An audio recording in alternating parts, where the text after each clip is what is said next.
Iron Sharpens Iron, ladies. Welcome. We are continuing our live training series as we are helping you grow in faithfulness in your business and be brave. I feel like that has really been sort of a part of the theme the last week or so, is being brave, being bold, being unapologetically yourself, and following the calling that God has given you. So I'm really excited to be live today. We're talking all about how to find your tribe. So do me a favor, if you're going to be here live with me, say good morning. We're going to dig right in. I love what Caroline did yesterday. It was short, it was sweet, it was to the point. So that is my goal today, is to be as short, sweet, and to the point for you. It will not be 47 minutes. I am claiming that. Okay, so we talked a lot about, how do you start to have that coaching conversation? How do you really find your people? And I love the tribe talk. When Michelle said that that's going to be my topic, I said, me? Like, I feel like I'm still growing in this. Hi, Kenna. Hi, Hannah. Hi, Christine. Hi, Bridget. Hi, Angela. So I said, okay, tribe. Have you ever felt like it's hard to invite challengers into coach sneak peeks because you're not actually sure if you want to work alongside them, right? You're not really sure if you even super jive with them. So here's something that I've really learned about building your team and finding your people. It starts all the way back at connecting. Like, that's how far back you have to go, because my coaches, 90% of them were once challengers. I definitely have the rare, my friends who are rogue, like Bethany Lauer, she's my girl in here. I have those random women who end up feeling the tug all at once. They were never challengers before, but that, I feel like, is the exception. It's not the rule. So a lot of my coaches build their belief, build their story, and they're rock stars because they were once challengers. So if you want to find your tribe, if you want to find women that can become not just business partners, but your best friends, your sisters, you can brag with them, you can be totally honest with them, they're going to make you better, you can make them better. If you want to find them, it goes all the way back to how you do your connections. So last night, my team and I have our own separate thread, and we're just catching up throughout the week. And somebody said that, occasionally here and there, sometimes connecting feels really awkward. Like, I feel like I'm not really sure what to say to them. So let me just take you back to the connecting piece, because it's vital. If ever you're trying to do a connection, whether it's via Instagram or face-to-face or whatever, and it feels really awkward, it feels like you're trying to pull something from thin air to make a conversation happen, this is not a connection that should happen. Like, it should never feel awkward or forced or weird. So if I'm always looking to connect with women that are in a similar season as me, that we have things that we relate to very naturally. Maybe they're toddler moms too. Maybe they're doctor wives and they're being displaced all the time like me. I look at my season, and that's how I'm creating my hashtags: terrible twos, toddler tantrums, faith and family, faith and business. Like, I'm finding hashtags that fit my season: doctor wife, residency life, relocating wife, like whatever. I find different hashtags that make sense. Then the connections start to feel really authentic and really natural, and I'm finding friends. I'm not finding potential customers. I'm finding friends. And y'all, once you've got those connections going and you're building deep, solid friendships and foundations, and then the invitation comes in the proper time and they become a challenger, suddenly the invitation to coaching and finding your tribe becomes so easy, because now you're finding people that fit who you are, because it all starts all the way back to connecting. Is that making sense? Your connections matter because they will bring the challengers, and that will bring your team. You can't reverse the order. Really, it won't work as well. So that's the first thing I want to ask you is, what's your season look like? Because I have found my hashtags probably change every 2 months. I'm changing them. I'm updating them, because you're going to find your different seasons. Maybe at one point you're pregnant, then postpartum, then you have a kid who's suddenly a baby, then a toddler. Maybe you're moving around a lot. Maybe your job, go into the specifics of your job. Maybe you're a single parent. Whatever it is, what is your season of life and who are you trying to reach? Who's the woman behind the screen that you're trying to find? And you're creating those hashtags around your season to find connections with people who are going to fit your story and fit your brand and fit your voice. And so that's the most important thing, is who do you actually want to work with? And I'm not saying you need to close the door on clients, but I want to work with clients that I enjoy working with. Does that make sense? I'm careful with who I even work with as a challenger, because I want to have a healthy, positive relationship. Of course, I want to be a light for everybody. But with that said, I need to also be cautious about even clients who I'm actually working with. I want to enjoy my role as their coach and build that friendship, because then once they become coaches, it's such a natural, easy progression. I look at my team today, shout out to Team Race to Serve. They're legit friends. I don't just talk to them because of Beachbody. I can talk to them easily outside of Beachbody on different life circumstances.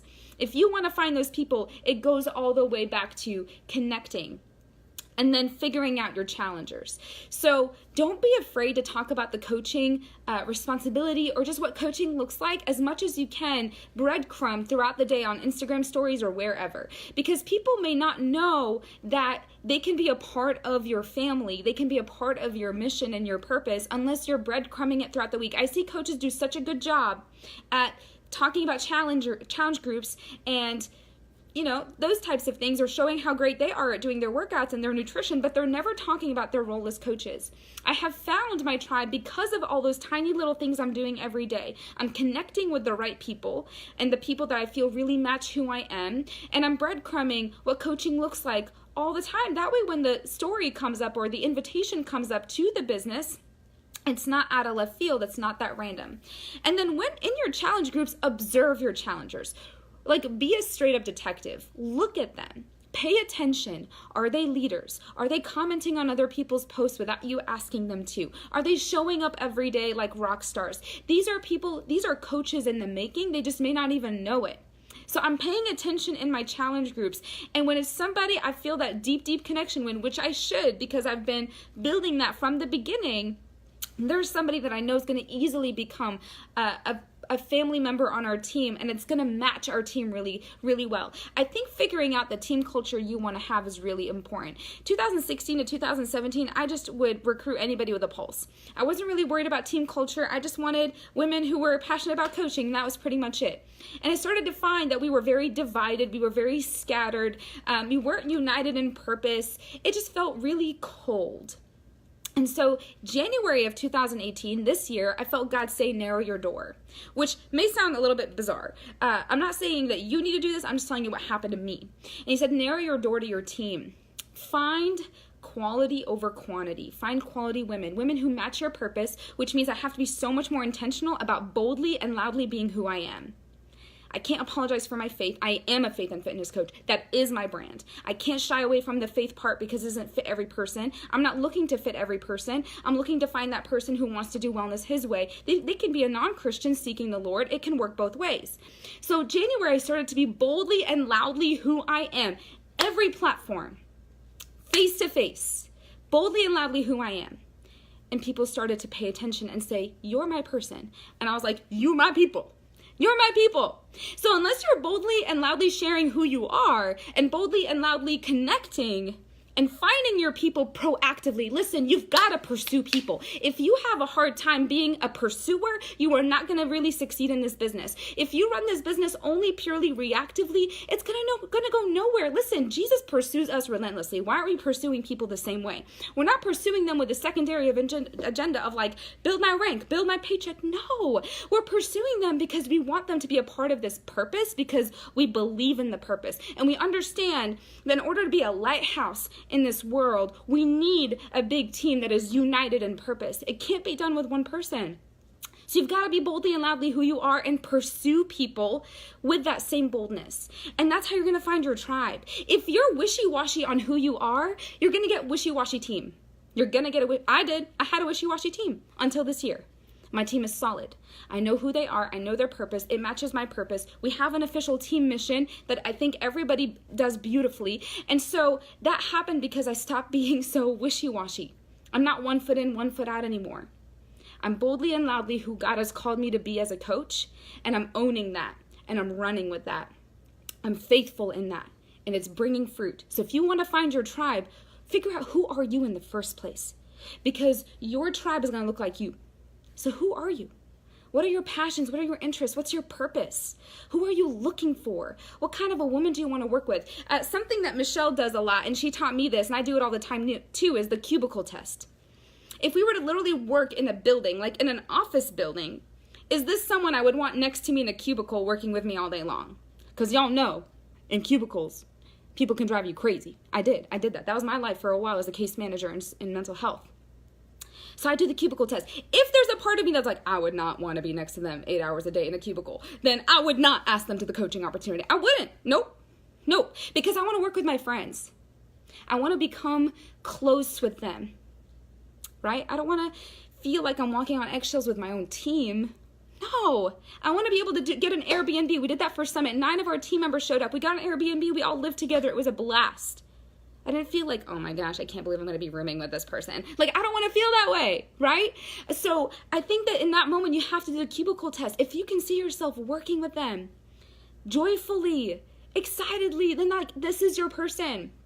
This is someone that is worth pursuing. So that's how you start to find your tribe. And if I can just give you one warning, don't fake who you are to try and get a blessing that isn't yours. Here's what I mean. I'm about to go to church, so just prepare yourself. If you look at the Old Testament, do you remember the story of Jacob? Jacob was the son of Isaac, who's the son of Abraham. Jacob was a twin. His brother was Esau. Esau was the firstborn. He came out first, which meant that he got all the blessings and all the everything, pretty much. He got it all. But Jacob wanted it. So he faked who he was. He killed some animal, put on like the skin of his brother. He put on the smell of his brother. He did all this stuff so he could look, and because Isaac, his dad was blind. He couldn't see. So Jacob pretended to be Esau. He faked who he was so he could get a blessing that wasn't necessarily his in the first place. And God wanted to bless him. Do you know, like, if you actually read that story in the Old Testament, God was going to bless him either way because he was chosen. But he thought that he saw a problem, and he used his own hands to try and find a solution. Don't fake who you are to try and gain a blessing that your sister has. It's not going to work when you're fake. People can tell when you're not being you. So be boldly and loudly who you are. Don't apologize for it. Don't dilute it. Don't water it down. Who are you? And then go for it. And you will find your tribe. And people will see that confidence, they will see that radiance in you, and they're going to be like, I want to be a part of that. And because here's the thing, once you're boldly and loudly who you are, you get really good at pulling out who people are. We talk about that. We don't push, we pull. We pull out the gold in people. We pull out the potential in people. I was just voice messaging a friend who has been doing one-on-one coaching with me with To Be Mindset. So I do one-on-one on the side because some people do not like group. And this morning, I heavily felt her name on my heart to invite her to the coach call tonight. And she just started her journey, and she feels like she has a long way to go, right? But I was like, I see the gold in her. I see the coach in her. She also works in mental health. She's my person. We relate on so many different things. We have a very similar story. So I just voice messaged her. And because I'm boldly and loudly who I am, I was able to boldly pull out who she is because I see her. I see her. And she was like weeping, and a voice message returned to me saying, I see it too, and it freaks me out, but I see it too. I know that this is what I'm created for. I know I'm somebody who loves to serve people, help them, encourage them. That's what I do in mental health all the time, but mental health is burning me out. And so it's in those moments, you guys, if you want to find your tribe, you've got to find who you are. You can't fake who you are. If you're faking who you are, you're going to have a fake tribe, because you can still get them. They're just not your people, okay? That's pretty much it. That's all I've got for you. It's not rocket science. I want you to go out there. You now understand the steps. You understand that you've got to connect. You've got to invite. You've got to follow up. You've got to share the business responsibility / opportunity. You've got to breadcrumb it. You've got to be boldly and loudly who you are. Work in power pockets. Figure out the systems that work for you And at the end of the day, if you're doing all those pieces with faithfulness, understanding who you are and why you're here, you're going to build a team family that fits who you are and gets you even more excited, and they make you better. I don't look at my team as my mentees and I'm their mentor. I see us all as absolute equals. They're just natural leaders, and it's such a beautiful thing to watch. And so you're building up that team slowly. And listen, wait patiently for them. This is my 3rd year. I just celebrated 3 years last week in the business. And just now, I'm finally like, oh, there's my tribe. Because the first 2.5 years, I basically just shot in the dark. If you aim at nothing, you hit it every time. I was aiming at nothing. I was just like, whoever wants to join my team. So it took me forever to find a solid team family. And now I'm very particular about recruiting. Right? So pursue with purpose. And if you don't know who you are, if you're sitting there okay, I love what you're saying, but I'm still trying to figure out who I am, then I have a challenge for you, and it is called the color wheel. I'm going to post this in the comments because I think it's going to be extremely helpful. My team already knows about this, but the color wheel is something that has really helped me understand who I am outside of Beachbody, because I think so many times we think that once we become a Beachbody coach, we have to throw up Beachbody on everything and Beachbody spam everything, and that is not true. This is what the color wheel looks like, and it's things that describe you and your season of life that has nothing to do necessarily with Beachbody. And I actually need to update this because this I did a while back, 6 months ago. But these are things that define me, or not define me, but these are things that describe me, right? So I'm an imperfect boy mom. I'm struggling all the time as a mom, y'all. It's hard. I realize how impatient I am, how lack of compassion I have, all these things. I live in workout clothes. I'm in sports bars all day long. On date nights, it doesn't matter what I'm doing, except if I'm in a wedding, then I will relent. I'm a doctor wife. I love pizza and steak fries. I'm a social worker. I've had binge eating disorder in my past. I'm a personal trainer. I believe in workouts being your worship. I love coffee. I love the outdoors. I love community. These are just things that describe a bit of who I am that have really helped me when I am being boldly and loudly who I am, to find people with similar interests. Now, like I said, that needs to be updated. There's a lot of things that I'm in now, a whole new season I'm in as a mom, a whole new season I'm in as a wife, that I feel like I can update that color wheel. But I'm going to post an empty one in the comments, and I want you to fill it and reevaluate it every couple of months, because it will help you figure out who's the person you're looking for on the other side. And this, by the way, when you're doing expanding, go back to Caroline's video on day 1 if you need to. It's going to help you remember when you're expanding and adding to your network, who are the people that you're actually trying to add.